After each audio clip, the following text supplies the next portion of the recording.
Reasoning जरूरी है, लेकिन 12वीं तक आपने कभी रीजनिंग पढ़ी नहीं, इसीलिए या तो कोचिंग की आवश्यकता महसूस हो जाती है, क्योंकि अभी आप 12वीं करके निकले हो तो आपने कभी पढ़ी नहीं रीजनिंग, तो रीजनिंग के लिए थोड़ी सी आवश्यकता हो जाती है।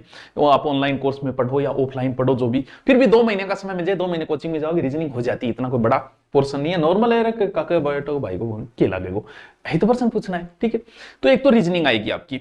जीके में ये बीएसटीसी का ध्यान रहे, पीटीटी का जीके तो बड़ा टफ होता है, बीएसटीसी के जीके में ओनली फॉर राजस्थान जीके ही पूछा जाता है, करंट वर्ड नहीं होता, राजस्थान जीके ही पूछा जाता है। तो इसमें भी कोई ज्यादा समस्या नहीं आएगी। नॉर्मली ज्यादा हिस्ट्री कल्चर पूछी जाती है, ज्योग्राफी भी पूछी जाती है, लगभग बहुत इजी जीके आता है, बहुत वन लाइनर, जिसमें आप राजस्थान अध्ययन भी अगर छोटी सी बुक अगर पढ़ लो थोड़ी समय तो भी आपका काम बन जाएगा। ठीक है, ठीक है गुरुजी, यानी जीके में सारा ही आ गया, देख लो, आर्थिक समीक्षा, सामाजिक पक्ष जो भी है, लोक नृत्य, जीवन, कल्चर, ज्योग्राफी, हिस्ट्री, सारा ही पोर्शन हो जाएगा। ठीक है, शिक्षण अभिक्षमता, वैसे तो ये कोई टॉपिक नहीं होता बच्चों, वैसे कोई टॉपिक नहीं।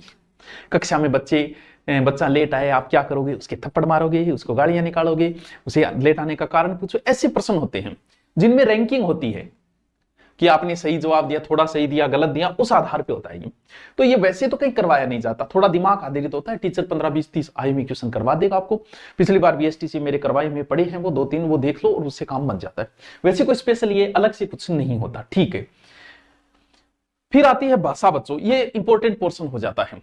भाषा के अंदर हिंदी भी आएगी, इंग्लिश भी आएगी, और जो संस्कृत से देना चाह रहे हैं संस्कृत पढ़े उनके लिए संस्कृत भी आएगी। ठीक है, तो इंग्लिश के तो ये टॉपिक लगते हैं जिनका आप 12वीं तक पढ़े हो, तो आपने 12वीं तक ग्रामर नहीं पढ़ी, ना हिंदी ग्रामर पढ़ी ना इंग्लिश ग्रामर का, तो कंसेप्ट ही खत्म कर रखा है, और जो ग्रामर पढ़ी उससे काम नहीं चलने वाला। तो आपको इसका थोड़ा सा अध्ययन करना पड़ेगा, आपको थोड़ी हिंदी पे थोड़ी इंग्लिश पे आपकी पकड़ होनी चाहिए। रीजनिंग आपने कभी नहीं पढ़ी, पढ़नी पड़ेगी।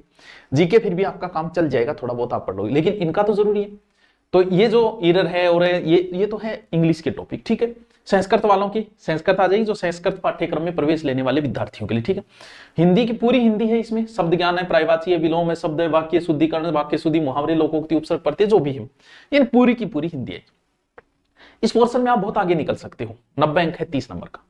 ये थोड़ा सा आप यूट्यूब पे भी मेरी करवाई हुई है, आप ऑनलाइन ऐप में लोगे तो वहां भी आपको मेरी हिंदी मिल जाएगी। ठीक है, ये है आपका बीएसटीसी का। अब हम जिक्र करेंगे